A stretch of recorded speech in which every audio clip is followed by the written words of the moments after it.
Hey guys, it's West here. Welcome back to another episode of From the Crumbs. Today we've got quite a few things to talk about because a lot has happened since the last episode. The most notable thing being free rune removal. And outside of that, I've gotten quite a few monster pulls we're going to talk about. And I guess we're going to hop right into the monster pulls first. Let's scroll down this way. So first things first, I dropped crystals for three premium packs, I believe, and this was after buying the Summoning Stones package. This was me summoning for Chow, which is of course very unrealistic with I think it was 15 summons, but I was being optimistic, and I got nothing notable from the stones. Just I think a fusion monster and some food. But out of my second mystical scroll, I pulled Pungbake, this guy right here. Very interesting kit, high damage potential, really cool unit. He's going to be useful in Guild Wars and Arena. I don't know when I'm going to be building him, but he's awesome. I've seen a lot of damage output from him on, other people's Arena offenses, so I don't know. I look forward to being able to build him. Another thing, Water Day came by, I decided to awaken Wayne. He is max skill now, or one skill away from max skill, that doesn't matter. He's essentially an attacker version of Bernard. Slightly lower speed, 5 less speed, I believe. Yeah, no, 1 less speed. So he's essentially 1 less speed than Bernard. Really good damage output. Same skill essentially, except same cooldown too. Yeah, it all around the same as Bernard. Except for first and second skill deal high damage instead of having an attack break and armor break, which is it's different.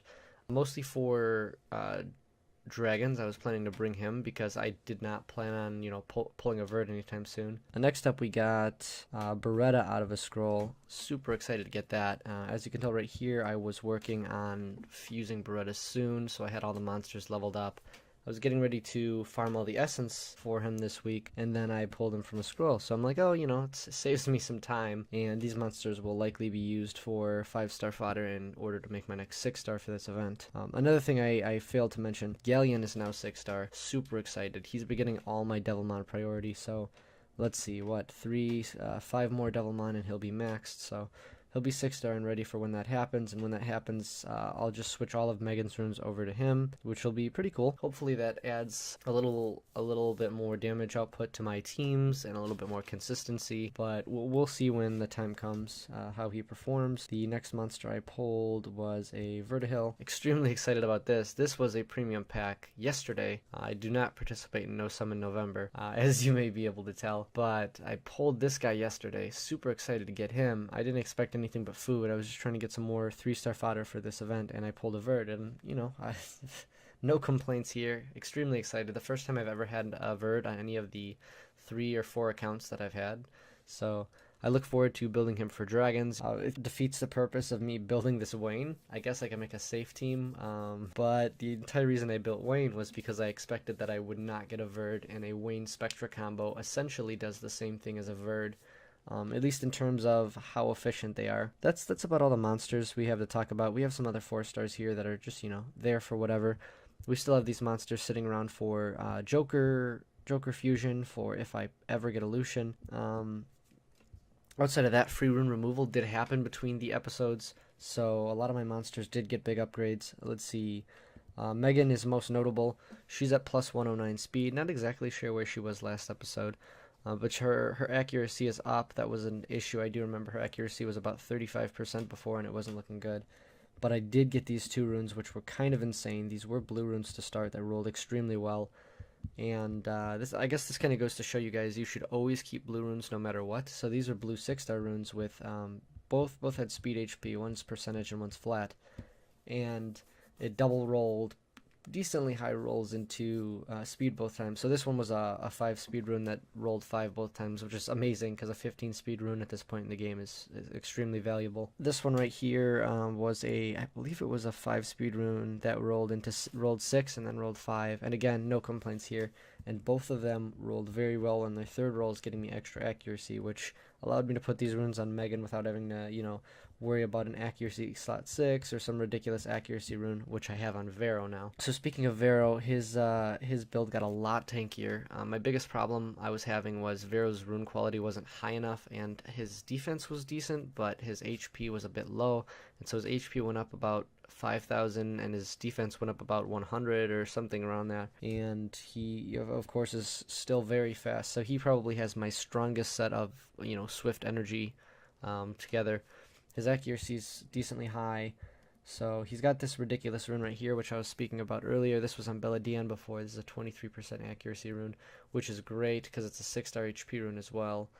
This is a legendary rune. The rune is awesome. It brings a lot to the table. The runes aren't even plus 15 yet, and he has that much HP. He does what he needs to do. He doesn't die. He never wipes before any other members of the team. Vero always needs your tankiest set pretty much, because if the rest of your team dies, there's a lot of times that Vero can actually one-man the boss from about a quarter health just by having dots and speed advantage over the boss. Next up, we have Bella. Bella we talked about, right? Yeah, Bella got stripped of a lot of her best runes. Bella's kind of just on the leftover set. Bella was the third Swift monster to get ruined, so Bella's runes are pretty much what's left over from Megan and Vero. So Vero pretty much got prioritized with all the best stuff, making sure he had a lot of HP. I wasn't worried about going over 200 speed with him, which is why he's still only at 194. I just wanted to make sure he had high HP, high defense, so he could survive. Megan was all about having high speed, making sure the accuracy is still good, and making sure she has just enough survivability to stay in. And then Bella got, what was left of it, so Bella's a little bit tanky. Some pretty decent runes.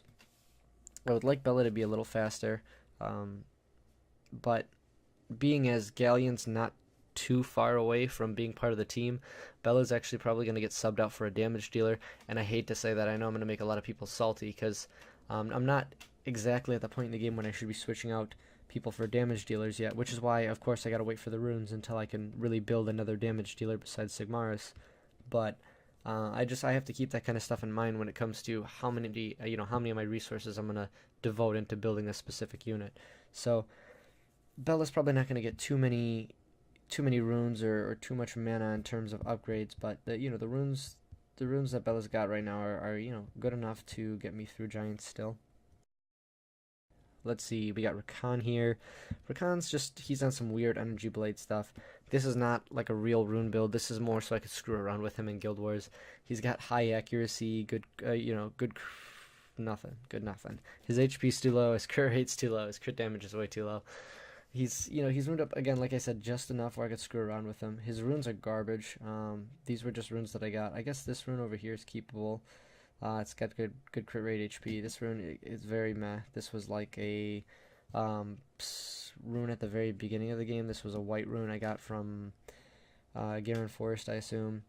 Let's see, these other runes, again, these are drops from Giants where I'm like, oh, I could stick that on Rakan and play around with him. This rune was decent, 24% HP. But other than that, I really just wanted to screw around with my Rakan. I did awaken him on Fire Day, just to see that extra accuracy on him. But yeah, he's he needs really good runes, and at this point in time, I just don't have the stuff for him. Let's see, we got Bernard next. Bernard got a pretty quick set of Swift runes and still has high accuracy because he does have accuracy on slot 6. His runes actually have a lot of room for improvement, which makes me excited about his potential speed. As you can see, this rune right here is only plus 8 speed, and not to just gawk about other people's runes, but it's like you see other people's runes with 26 speed or ridiculous amounts of speed after grinds, and having all this speed to gain still makes me feel pretty confident about my Bernard, because so far in Arena I'm up, I think I was at Fighter 2 level with my Bernard, still outspeeding some Bernards on defense, or some it was like Water Sylph Vero combos. So it's pretty, it's pretty exciting. I can't wait to make him even faster. Here we have a 19 speed rune. This is an amazing rune. It triple rolled into speed. I'm always looking for stuff like this. This is an awesome rune that's going to stay in my Swift set rotation for a long time, or at least on Bernard. It really doesn't have any other relevant stats, but it's definitely going to stay on Bernard. This rune, 14 speed, 9 speed here. This rune could be dropped really easily for a better rune. I might actually have a better rune in my inventory now. I'm not going to worry about it too much because, you know, another like week or something in Giants, and I'm sure I'll find a better rune. This rune is filler still. It's a white rune. But yeah, you know, we got some good stuff. This blade rune was 18 speed and all that kind of good stuff. But I mean, that basically is saying we could look forward to about a 260 speed Bernard before we really start struggling for rune upgrades for him, which is really nice because, you know, 260 speed is nothing to turn your nose up at, especially early to mid game. You know, he's really useful wherever I put him. So I don't know, he's been working well.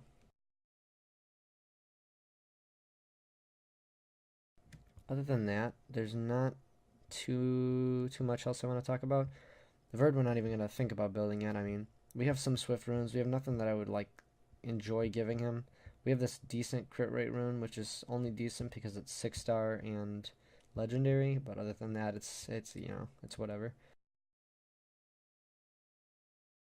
We have various other. We have a ridiculous amount of runes that have high crit rate on them. I believe we got one here. It might actually be on somebody because it had speed. But we have a lot of runes that have high crit rate, like this one, you know. So Verd could be put on Swift, but I'm not even worried about runing up Verd until, you know, we get him on a really nice set. And I won't be even worrying about dragons until we're halfway to a Speed Giants team at least. So that's about it for runes and monsters. Let's see what else we want to talk about. I guess we could talk about, oh, there's this will rune I have to show you guys. So this was 400,000 or 435,000. I'll put a picture up on the screen while I talk. And I found this in the magic shop, and I found it, and I was just looking at it, and I'm just gawking at this rune. I'm like, this is amazing. This is better than like what a lot of the late game players, or you know, this is what a late game player is looking for, because it had I think it was a 7% roll in attack and an 8% roll in HP and a 5 or 6% or whatever 5% roll in crit rate, and then the 6 in speed. And you know, a late game player looks at this and they're like, oh, holy this is a 30 speed rune before grinds.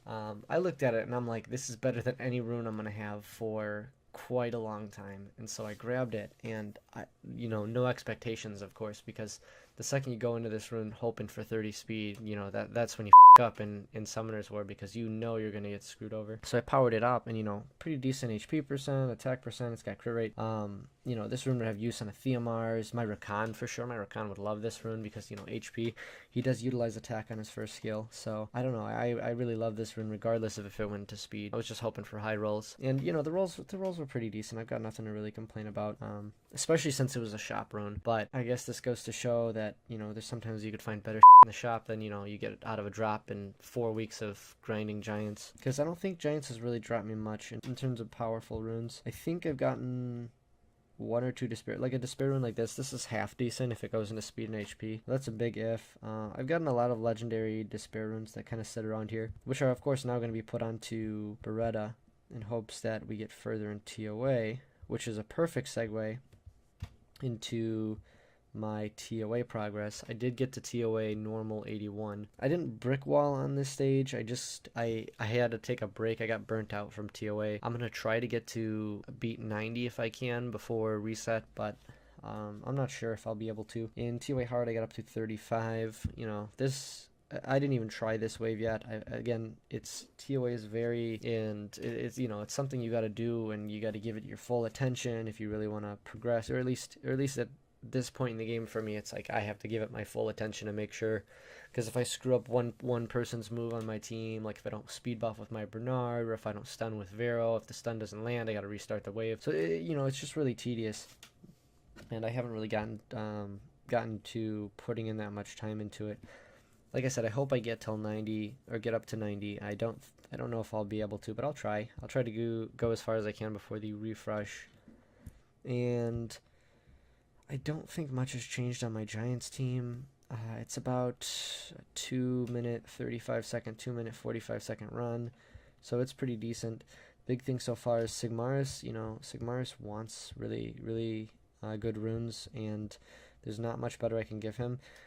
His Sigmaris's crit rate is 92% now, which is a lot higher than it was before.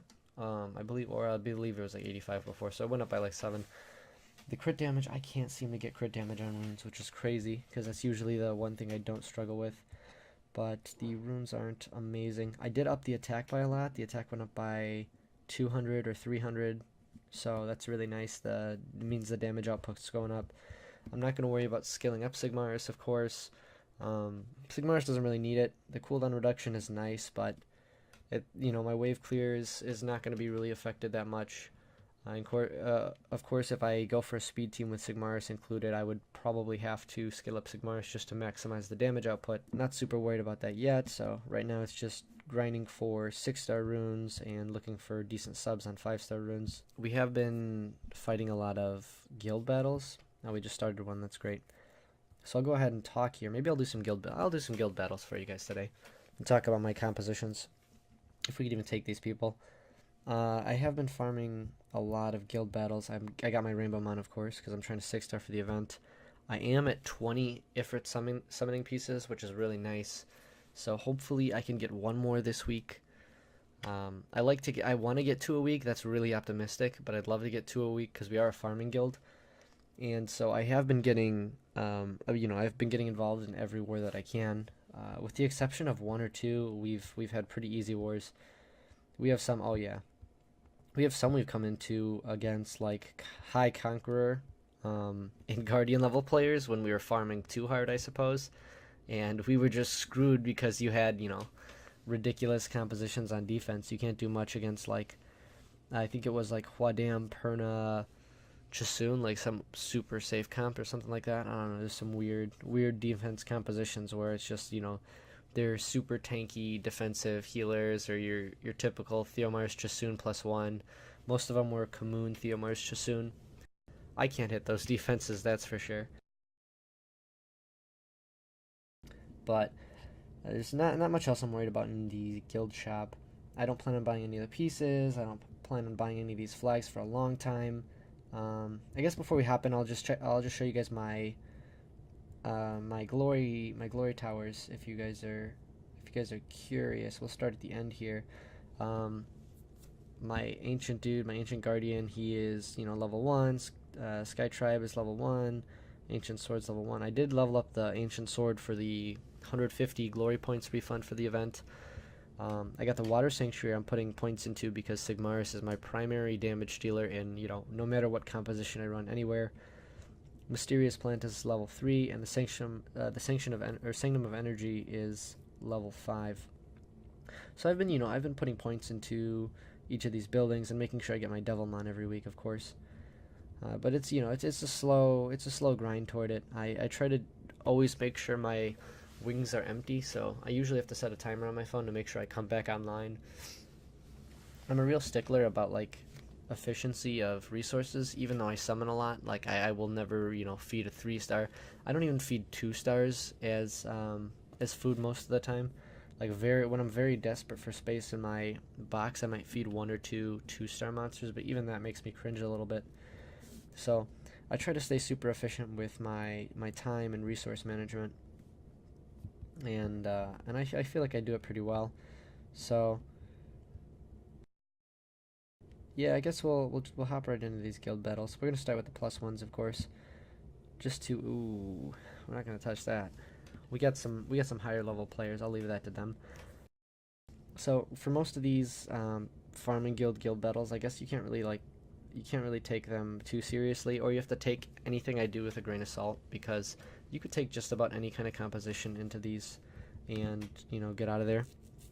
So these are the kind of defenses I like to play around with Rakan on.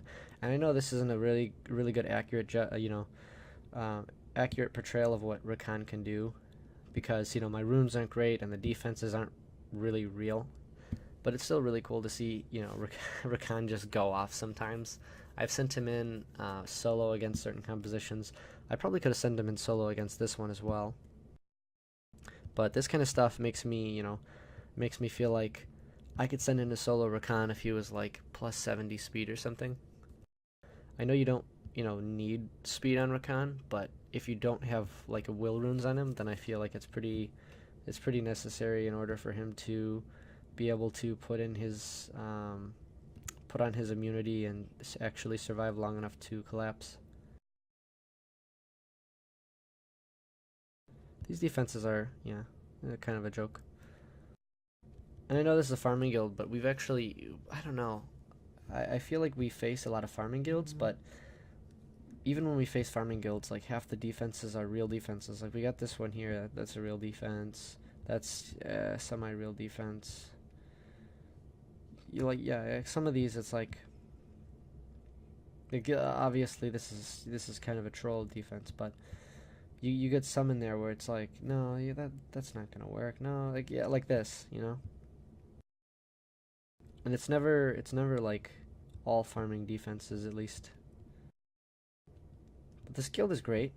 On a side note, this guild is, is really great. I haven't heard of any issues with people breaking the +6 rule. And for those of you who don't know, the +6 rule is essentially you're allowed to take any battles you want as long as they equate to 6 additional guild points, which would mean a +3, a +2, and a +1 defense, or 2 +3s and a +0. Whatever you choose, or less if you so choose to, and of course going for the greens where you can. But farming guilds like this are a great way to get glory points, and I guess I there's a lot of things I really missed out on in my first playthrough of Summoners War, I guess you could say, my first account on Summoners War. And of course, coming back a second time, that's why all my progression is so much faster now, because there's a lot more that I understand that I didn't fully before. But one of the big things was guilds, because right off the bat on my first account, I think around level 20 I joined a guild. It was very early on. It was really early on. I joined a guild that was really serious, and that's because a buddy of mine invited me to the guild, and so I said, oh, no problem. Okay, that sounds cool. So I joined their guild, and I couldn't battle ever. So that was me. That meant I wasn't getting pretty much any glory points ever, because I couldn't even draw on any of the defenses. Because it's like what's a level 20 player gonna do against something like this, right? Don't worry, I'll send my level 14 4-star Magic Knight in there. She'll kick some ass, I'm sure. This defense we could definitely do. We just switch the teams up and we're fine. All we have to do is outspeed the Chloe on the top. So this is the kind of defense I actually do have to think about, because this kind of defense could still destroy me if Chow is actually well ruined, and Chisun always goes off. It doesn't matter. She'll be on triple energy, getting 20 violent procs a turn. So,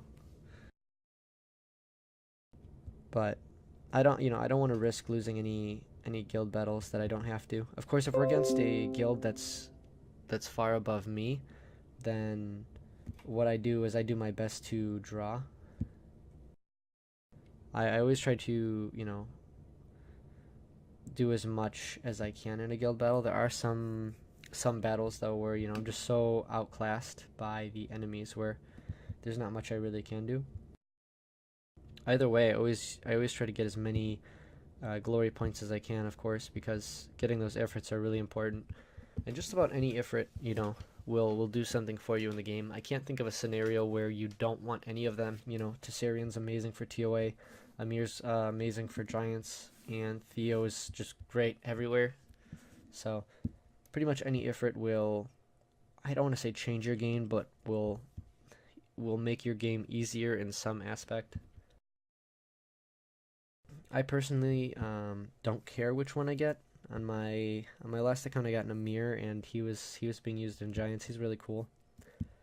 I do want to get a Tessarian to try him out in TOA. It's really funny, actually. The one Ifrit that everyone's super excited about is the one where I'm not super worried about, because I think that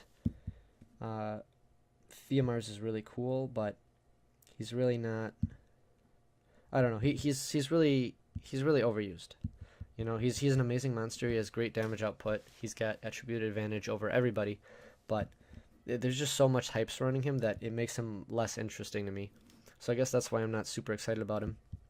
I would like to try I would actually. Oh man, I would love 2 Tessarians. I wanted to build 1 damage really badly, just for maybe guild offenses, or you could use him in some AOs too, some really niche AOs. And then I want to build one like Speed HP for TOA, because in TOA he's so amazing. Some bosses and some ridiculous waves where you have those like Dark Elementals or Dark Infernos with their crazy passives. So just Tasarian does so much, and he has really good damage output too, because I believe his multipliers aren't too far off from Theomar's, if they're different at all. Well, I guess that's about it. I don't know what else I don't think there's anything else to update you guys on. The event here, I could show you my progress. I've done all this daily stuff. I got my first mystical. That mystical was food, so there's nothing to say there. Got my glory points refund. So on the monster evolution part, I am 1 4-star away from getting my energy, 3 5-stars away from getting my mystical scroll, and 1 6-star away from getting my summoning stones. Those I'll probably just summon on the spot, because I'm not super concerned about it. I know that some people like to do summon sessions. I feel like summon sessions set my expectations way too high. So I like to just, summon as I get them so that I'm not ever expecting anything. And so if I do get something, it's that much better. I don't have any rune crafts for you. I think I'm too low. Oh, I can do the 1 swift. This will be disappointing though. That'll be my 1 swift rune. Oh, okay. Well, this could be a good rune. I guess we'll power this up and then end the episode off. Wow, that's a nice way to end the episode. The problem is runes like this is the only way it's good is a triple roll into speed. Anything other than that, of course. These are max rolls into flat stats, which is crazy. Just a side note, I believe 20 is the maximum flat stat.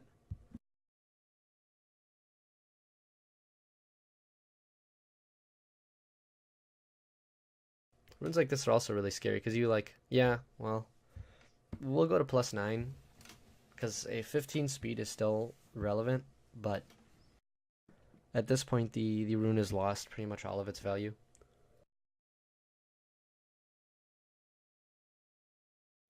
And you never keep stuff like this to reappraise, even though it's a 6-star rune. I mean, come on, it's like slot 5. I don't see many people repraise slot 5s at all, just because they're really common to get hero and legendary 6-star level runes. Yeah, and see it rolled flat both times. So we're just gonna sell this rune. It had potential to be something good. It's still it's still a decent pull of a rune, especially for the crafting rates I've gotten in the past. But that's about it. We're gonna end off the episode. I hope you guys enjoyed. If you have any comments or questions on my progress so far, or you want any tips on the game, or you just want to hang out and chat sometime, go ahead and put that in the comments below the video. If you have anything you want to see in the future, any kind of content you want me to create, go ahead and put that below as well. And other than that, I hope you guys join me again for the next episode, and have a good one.